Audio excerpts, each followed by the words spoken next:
이런 상황을 국민의힘은 어떻게 보고 있을까요? 한동훈 국민의힘 비대위원장 목소리 먼저 들어보시죠. 저는 놀란 것은 임종석 실장이 거기 출마 못할 수도 있겠던데요. 저는 그래서 이재명 대표의 민주당이 뭔가 정신 차리고 운동권 특권 정치를 종식하려는데 동참하려는 줄 알았어요. 운동권 특권 정치조차도 만족 못하고 개딸 정치를 하겠다는 것 같던데요. 민주당은 이번 총선의 목표가 이재명 대표를 지켜줄 사람들끼리만 아주 소수 정예로 모이겠다는 것 같아요. 네, 그러니까 지금 구정차장님, 네. 한 위원장은 이 상황을 이 개딸 정치를 하기 위한 것이다. 그야말로 이재명 사당화를 하기 위한 것이다. 이렇게 비판을 하고 있습니다. 네, 뭐 이제 여당에서야 뭐 야당을 공격할 때 이제 친문을 빼고 친명, 이른바 네. 이제 개딸 강성 지지층의 지지를 받는 사람을 공천하려는 거 아니냐 이렇게 이제 공세를 펴고 있는데요. 네. 근데 아주 틀린 얘기가 아닐 가능성이 좀 큽니다. 왜냐하면 지금 가장 그 관심 지역으로 떠오른 곳이 임종석 전 비서실장이 출마 예정인 이 중구 성동구 을일 지역인데요. 이 지역의 경우에는 홍익표 원내대표가 3선을 하고 지금 지역구를 비우고 강남으로 서초로 지금 내려갔기 때문에 비어있는 지역입니다. 네. 그래서 지금 민주당 공관위에서는 전략 공천 지역으로 지정을 한 상태입니다.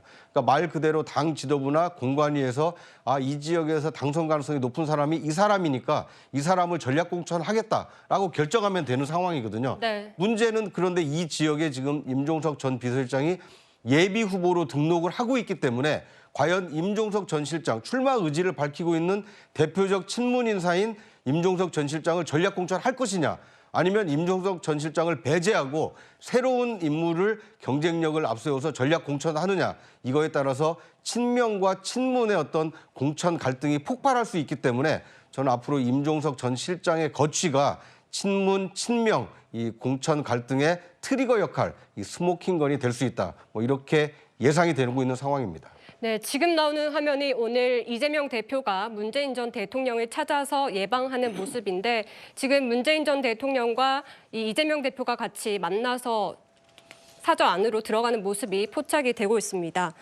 지금 이 구정차장님이 말씀하신 대로 이 통합이 실질적으로 이루어지려면 임종석 전 대통령 비서실장의 공천 여부를 주목해야 된다, 이렇게 말씀하시는데 어떻게 보십니까?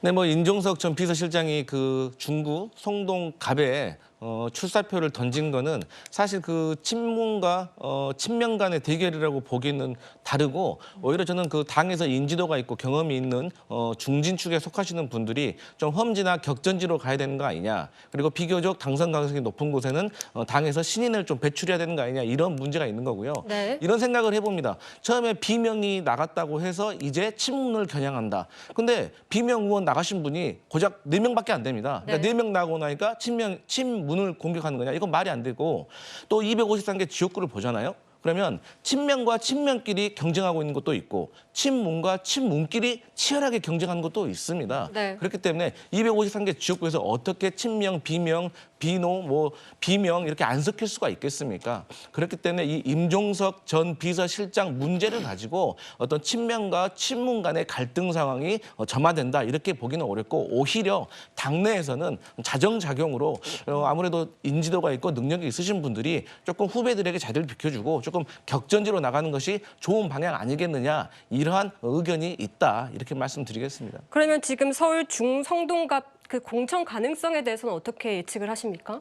사실 뭐 전략 공천 지역이기 때문에 말 그대로 한 명을 전략 공천을 할 수도 있는 거지만, 그렇다고 해서 또 경선을 못하라는 법도 없는 거거든요. 네. 그렇기 때문에 어떤 지도부에서 잘 판단을 해가지고 경선을 하든지 아니면 전략 공천을 하든지 이렇게 예상되고 있습니다. 근데 지금 경선 가능성이 나오는 게 지금 여론조사를 돌리고 있는데, 거기에 지금 친명계 조상호 당 법률위원회 부위원장에 대한 조사도 같이 진행이 되고 있다는 거예요.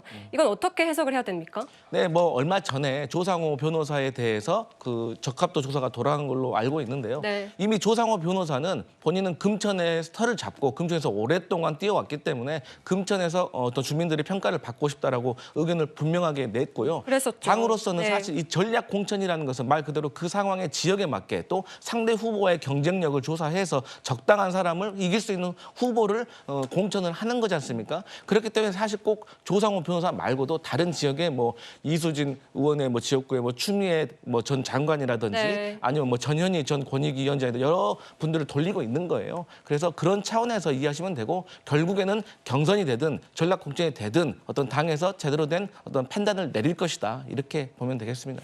장현주 변호사님, 그런데 왜 이렇게 임종석 전 실장의 대체자를 찾는데 민주당이 골몰하고 있냐, 이런 지적이나 시각도 있거든요. 왜 그렇다고 보십니까? 사실 이 부분이 저는 좀 확대돼서 너무 해석이 커지는 것 같다라는 생각이 듭니다. 일단 네. 당으로서는 지금 공천 과정이 어느 정도 제대로 시작이 되고 있고 그 과정에서 중구송동갑뿐만 아니라 모든 지역구에 대해서 지금 치열한 경쟁들이 일어나고 있습니다. 특히 아시다시피 지난 총선에서 민주당이 또 다수의 의석을 얻다 보니까 지금 현역인 그 민주당 의원들이 지역구를 갖고 있는 경우가 많이 있거든요. 그렇다라고 한다면 지금 원외에서 또 새롭게 또 국회의원에 도전하시는 분들 같은 경우에는 현역 민주당 의원들을 상대로 해서 경쟁을 할 수밖에 없는 구도가 여러 군데서 보이고 있습니다.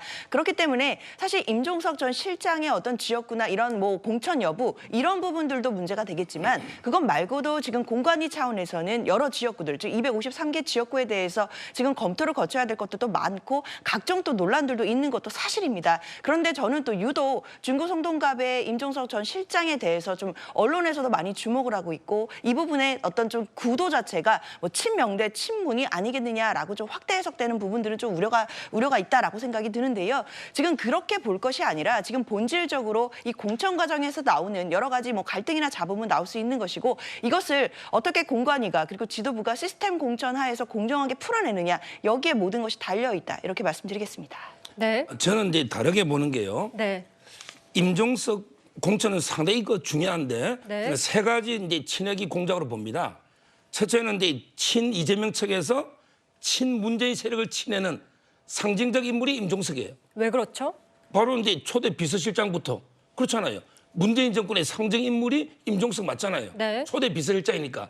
그러기 위해서 이제 친문 세력을 치내는 상징으로 이제 첫째 임종석 실장을 타겟했다. 네. 이게 첫째 의도고 두 번째는요. 바로 이제 한총련 세력이 전대협 세력을 치내자.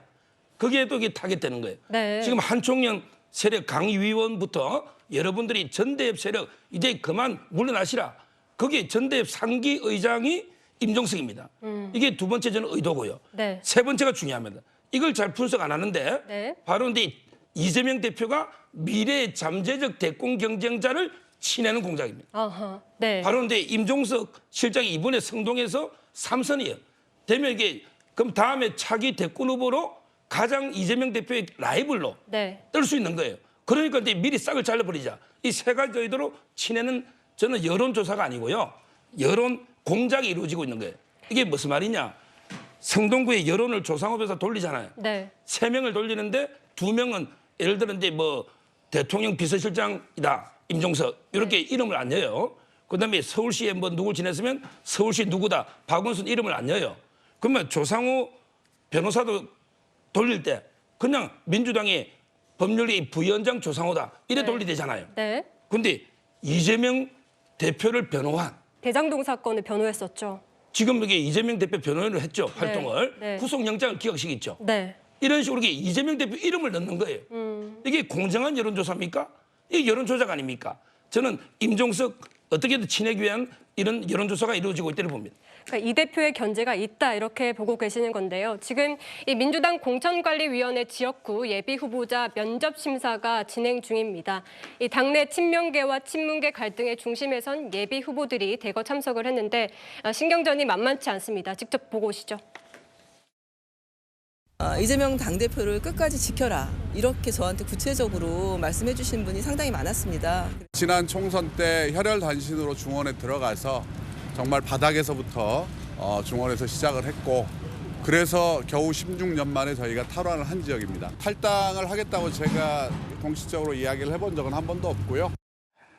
네, 오늘도 이 심사가 진행된다고 하는데 지금 이 두 분뿐만 아니라 곳곳에서 약간 신경전이 포착되고 있습니다. 예, 그 총선은요. 뭐 2등, 3등은 의미가 없지 않습니까? 오직 네. 1등만이 당선이 되는 구조가 되어 있습니다. 그리고 저희 민주당이 지난 총선에서 워낙 많은 승리를 거두었기 때문에 사실 수요와 공급 차원에서 맞지가 않아요. 그럼에도 불구하고 어떤 그 후보들이 열심히 현지에서 뛰고 있는데요.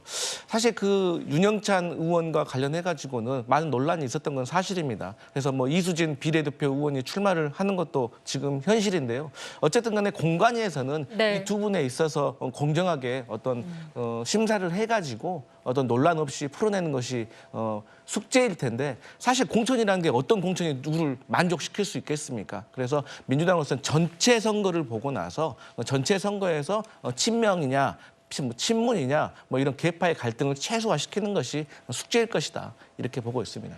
알겠습니다.